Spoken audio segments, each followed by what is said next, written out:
could grab just one rifle that would do well across many different scenarios, what would you want it to be? Those of us who like to be prepared don't always know exactly what we're preparing for or what we'll encounter. I think it would be wise to carry a rifle that has a good performance across a wide range of use cases. A DMR might have the right level of strengths and acceptable compromises if you had to choose just one. Welcome to the Northern Marksman channel.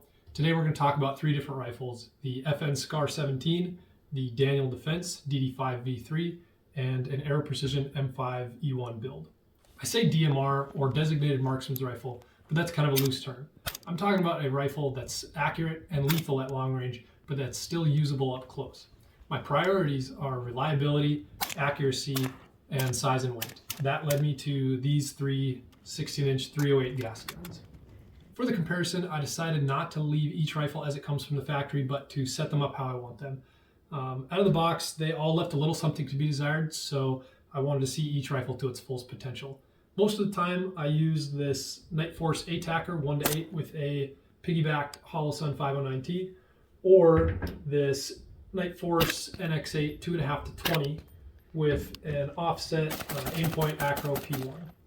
I also ran these weapons suppressed about 90% of the time, which I think is necessary for any serious use due to its signature and flash reduction. It also helps soften recoil a little bit too. This one is the OSS, now known as Huxworks, HXQD762, which has been great for reducing back pressure and changes to the rifle's operating system. I started with the SCAR having the intention of it being a do-it-all rifle, and because it's iconic. It has been used in all sorts of video games and movies and by cool guys overseas, and it's just something different. I bought it over 5 years ago and have put roughly 8,000 rounds through it, and I've been very satisfied with it. It was my favorite rifle, but then I decided to see what else was out there. Next came the DD5. I chose this one because it seemed to fit the bill at a mid-range price point. Initially, I loved how familiar it felt to an AR-15 and how interchangeable the parts are. So far, I have about 1,000 rounds through this one, and it has worked well, but there are a few things that I wanted to see if I could do better if I were to build a rifle piece by piece. That brings me to the Aero Precision build. I kind of built it around the Proof Research carbon fiber barrel and the Seekins Precision adjustable gas block. So far, I have roughly 1,000 rounds through it. So let's compare them side by side, starting with the muzzle. The SCAR came from the factory with a very effective muzzle brake. However, it was very concussive and pretty blinding at night, so as soon as I got the OSS suppressor, I put this flash hider on, and it's been great since. The Daniel Defense came with its own flash hider, which I've actually never used. All three of these rifles have shared this OSS flash hider. The SCAR barrel is relatively thin, cold hammer forged, chrome lined, but still maintains surprising accuracy. It is mounted by these screws and was designed to be easy to change. The Daniel Defense is also a cold hammer forged chrome lined barrel, but it has a thicker profile. It is mounted to the receiver by these 4 screws, which makes it pretty simple to change and eliminates the need for a barrel nut. The Aero is using a Proof Research carbon fiber barrel. It is stainless steel wrapped in carbon fiber, which allows it to remain lightweight with added rigidity and heat dissipation properties. It is mounted with a standard mil-spec barrel nut.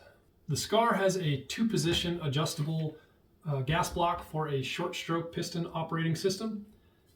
The gas block is exposed, allowing for easy adjustment. Like all adjustable gas blocks, it gets carbon locked sometimes, but that's okay. I just beat on it with a magazine until it frees up, and then it's good. With the suppressor removed, it has worked fine on both settings, just noticeably sluggish on the suppressed setting. With the OSS, it works great on the suppressed setting, doing a good job of softening recoil. I also have to note that the warranty is voided on this rifle if you use a suppressor. Come on, FN, that's pretty ridiculous.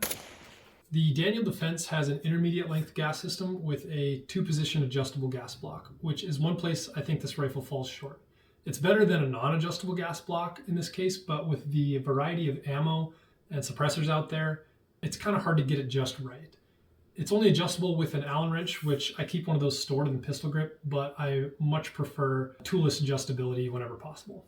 With the Aero, it also has an intermediate length gas system and the Seekins Precision Select adjustable gas block, which I chose because of its toolless design with multiple settings.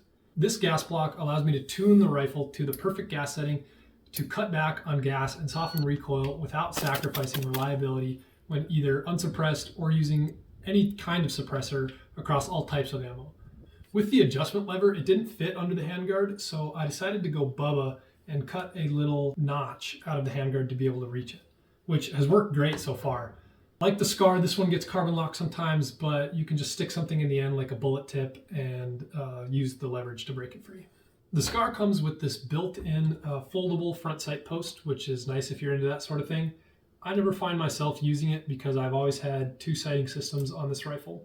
The factory quad rail that comes with the SCAR is very short, so I went with this KDG M-LOK rail, which is still free-floated and only adds a couple of ounces. It's nice for installing accessories a little farther out, like lights, lasers, grips, bipods, and it helps slim it down a little bit too, since the SCAR is already a tall, chunky rifle to grip. The Daniel has the thinnest rail of the three, making it feel like a normal AR-15. Nothing really special about it other than maybe the mounting design, which makes it very rigid. The Aero is thick, not meant for those with small hands. Okay, now, dig in. The handguard has an inside diameter of 1.72 inches, which, come on, who is trying to fit their suppressor under a handguard on a large frame AR? I could have gone with the standard M5, but the E1 is claimed to be a stronger system since the rail is mounted to the upper receiver directly and not the barrel nut. It slides over an extension on the rail and then screwed down. The SCAR uses a monolithic style upper and a reciprocating charging handle, which also acts as the forward assist. The ejection port has no dust cover, but the bolt does a pretty good job of sealing up the internals. The charging handle is able to be changed to either side, and the newer model SCARs do not reciprocate. A lot of people hate this feature, but I don't mind it. As long as you grab the rifle in a position where you're not going to run into the charging handle, you'll be fine. I put my charging handle on the left side, that way my right hand never has to leave the pistol grip. One potential issue you might run into is busting your knuckles on the scope mount. I have low profile scope mounts, so that's not an issue for me, but they do make angled charging handles if you do run into that issue. The Daniel has an ambi charging handle, a polymer dust cover, and a forward assist. The Aero is set up basically the same way. I like that each of the rifles has a forward assist feature because it's better than pushing on the bolt with your fingers and getting carbon all over them. There has been a few times where my rifle's slung and the charging handle gets caught on some gear and pulled out of battery just a little bit. So it's nice to be able to make sure your bolt is back in battery if that does happen. The SCAR is known for its huge bolt carrier, which means a lot of reciprocating mass. This is a large reason why the gun shoots as flat as it does. However, this also causes the rifle to destroy some optics, which is usually not a problem with some higher end stuff. I have destroyed two separate primary arms platinum 1-8 rifle scopes. However, they have great customer service and they made it right. The Daniel uses a proprietary bolt carrier group, which has a small buffer in the back of the carrier. I haven't seen any significant benefit, but it's still interesting. It uses a DLC finish, which makes it the easiest of the three to wipe off carbon and keep clean. The bolt has dual ejectors, which helps with reliability, and the whole bolt carrier is slightly longer than a standard AR10 carrier. The Aero is using a Toolcraft bolt carrier group with a nickel boron finish, and it also has dual ejectors. The SCAR lower is polymer, which helps keep it lightweight. The SCAR can get away with that because all the stress is contained in the upper, unlike a traditional AR design. The factory rifle comes with a mil-spec trigger, which is absolutely terrible. And the design is proprietary, so there are only a few aftermarket options out there. I went with the Geisley, which was one of the first things I added to help make this rifle feel as expensive as it is. The bolt catch is very similar to a standard AR-15. With the charging handle on the left side, it places your thumb in the correct position to also lock open the bolt. The safety and mag release are both ambi. The grip is proprietary, but any standard AR grip will fit with the help of a Dremel. The Daniel's lower is standard aluminum and fully ambidextrous. Like the SCAR, comes with a mil-spec trigger, but that's a little more forgivable in this case because it's compatible with any standard AR trigger. I went with a Geisley SSAE. The magazine release on the left side is a little exposed, so I have hit it with my gear sometimes, and the mag pops out. The ambi bolt catch and bolt release are one of the reasons I bought this rifle. Not many AR-10s can you fully lock open the bolt and release it from both sides of the rifle. Closing the bolt with my trigger finger is kind of a weird angle, so I do have to break the grip a little bit, but not a huge deal. The Aero lower is pretty basic, like a standard mil-spec AR. The one thing I had to do different was the bad lever. This one is from Phase 5 Tactical, and it's a solid one-piece design. Huge benefit for malfunction clearing, loading, unloading, and reload speed just a little bit. Some people think bad levers cause NDs, which I think is just a training issue. To send the bolt home, your finger doesn't have to be in the trigger guard, and swiping down is a very different motion than pulling to the rear. I would prefer something designed into the receiver like the Daniel, but this simple aftermarket solution works just fine. The trigger in this one is also a Geisley SSAE and a BCM grip with a ambi safety selector. Okay, magazines. The SCAR uses proprietary mags that do have this piece of plastic on the bottom, which is nice for grabbing it out of a pouch. It also offers a little more stability when shooting from mag rested prone. I have some older SCAR mags that were loaded to 20 rounds. They get a little stiff and makes it hard to seat on a closed bolt. However, I bought some newer ones and they seem to have fixed that issue. These two over here use standard AR10 style magazines. I've only used the Magpul P-Mags and the Knights Armament steel mags. The P-Mags have a little more give to them when fully loaded, so easier to seat on a closed bolt. They also come in the 25 round variety, and they are cheaper than the Knights mags and the SCAR mags. The Knights mags are a little bit slimmer, smaller, lower profile, but that does make it a little harder when trying to shoot from the mag rested prone. The SCAR's recoil spring rides inside of the bolt, which allows for the rifle to have a folding stock. This factory UGG boot is plastic and pretty wobbly, and it does pop open somewhat easily if hit at the right angle. But maybe that's by design, because I also have an ACR stock, which broke when I tried the same thing. That one has a metal hinge plate, and I broke the plastic latch, and I don't think it was hit that hard. Oh, I fucking broke that. Before I broke it, it was very solid. The trade-off is slightly sharper recoil and potentially damaging the receiver. I've used both of these stocks about 50-50, and eventually I noticed these screws on the rear of the receiver start to cant a little bit and walk back out. I have heard others have had it worse and others have had no issues, just something to be aware of. The Daniel comes with an A5 length buffer tube and an H buffer. The factory stock is okay, but one pretty big gripe about it, when it's fully collapsed, it's not locked into place.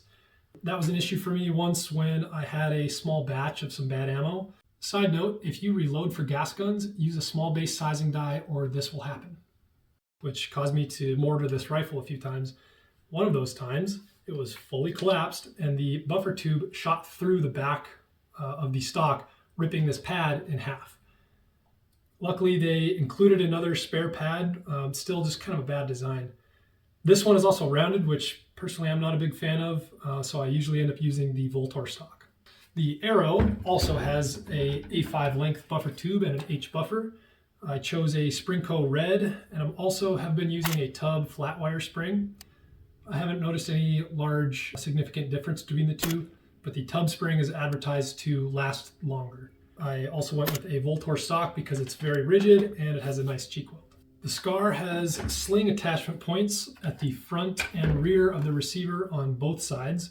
However, they are the older style HK hooks. The KDG rail has a QD sling attachment here, and the ACR stock has one on the back. The factory does not, so I added my own QD sling mounted point here. The Daniel Defense comes with one at the rear of the receiver and two on either side of the stock. The Aero rail has them at 3, 6, and 9, one at the back of the receiver, and the stock has two points back here. All three of them have M-lock, so you can just add in a sling mount point wherever you want. Okay, so that's all the comparative features of the rifles. Now let's talk performance, starting with reliability. Not much to say other than they just work. All three have been great. The Aero does have a little bit more tunable gas system to allow for a variety of ammo and conditions. However, that does mean you need to be on top of things a little bit more when it does get dirty or you're running it without lube. If I had to pick a winner for reliability, I would choose the SCAR. This thing just runs great when it's dirty or without lube. It doesn't get as dirty as quickly because of the short stroke piston design. I even had a small batch of oversized 308 reloads that I was experimenting with, and this thing still ran flawlessly, while the other two would get stuck rounds.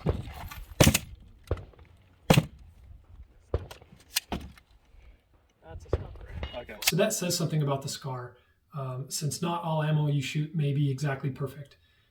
This thing runs great on both gas settings and both with and without a suppressor. So it's almost like a normal and an adverse condition setting.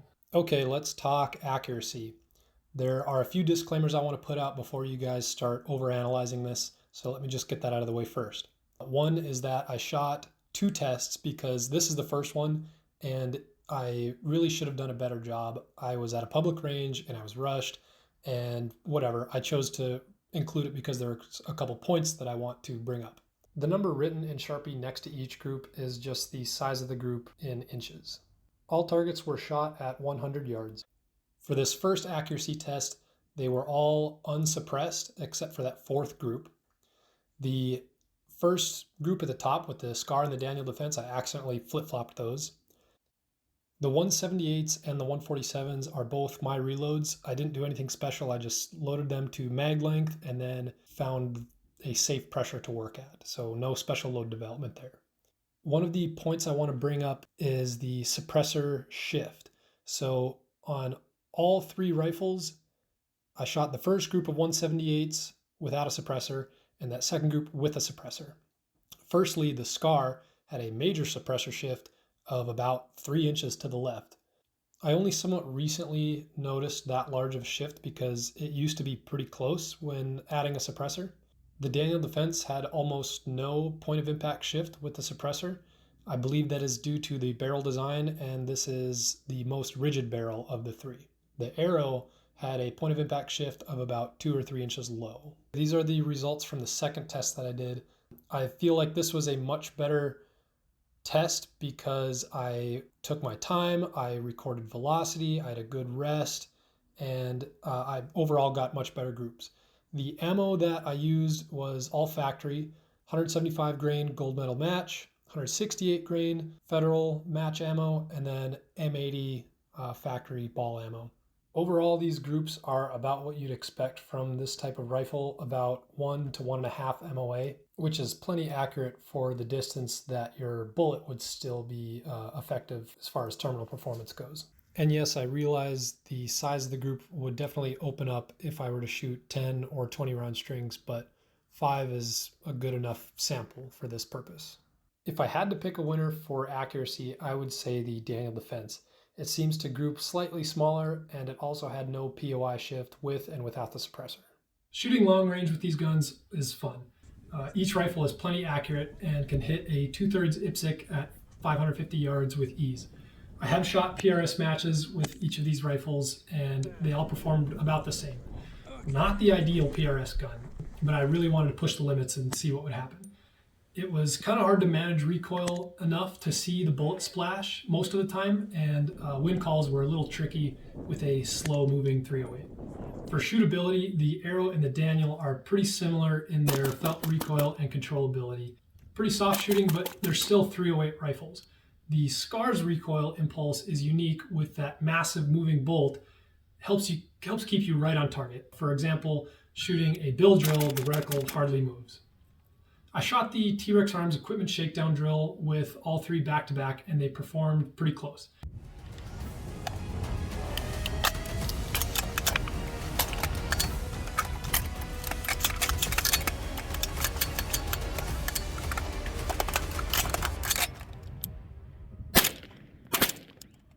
The SCAR had a hit factor of 1.67, the Daniel a 1.63, and the Aero a 1.93. No significant differences, but the SCAR was able to shoot a little quicker up close, and the Aero had a slight advantage when malfunction clearing. For weight, I will put the specs up on the screen, but I weighed them both slick as you see them, and then also with this 1:8 setup and the suppressor. The SCAR was the winner, but not by much, only a few ounces. For quality, the Daniel is going to take the lead here. This one has the best fit and finish and is just a solid rifle. Daniel Defense is known for making high quality products. For aftermarket support, the Aero's got it for sure. I literally built this thing out of individual pieces on the aftermarket, which is a benefit to the AR10 platform. I know this thing is technically an LR308, but who cares?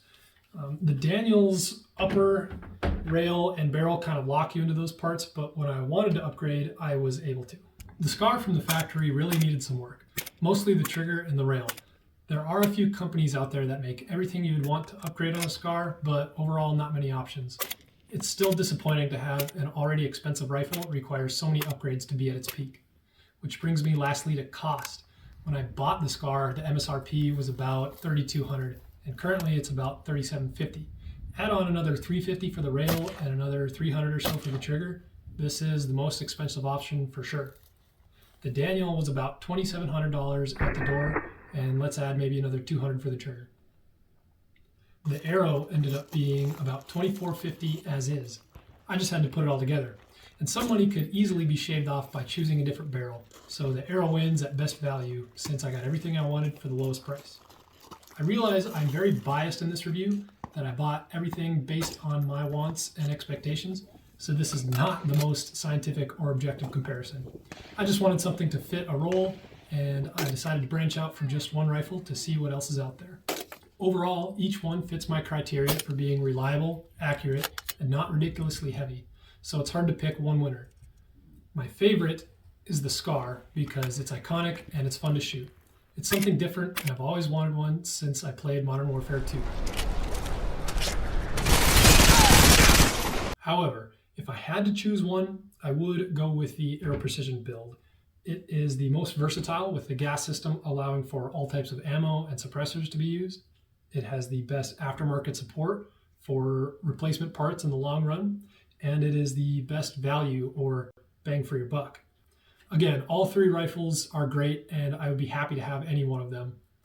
Are there better rifles out there? You bet. Something like an SR25 would be great to have, but when exactly do you hit that point of diminishing returns? Also, there are plenty of other capable calibers. 308 is just a good place to start. Lately, I have seen DMRs become more and more popular, so I'm excited to see what new rifles will be released. If you have any other opinions or experiences or just like the video, please let me know in the comments, and thank you for watching.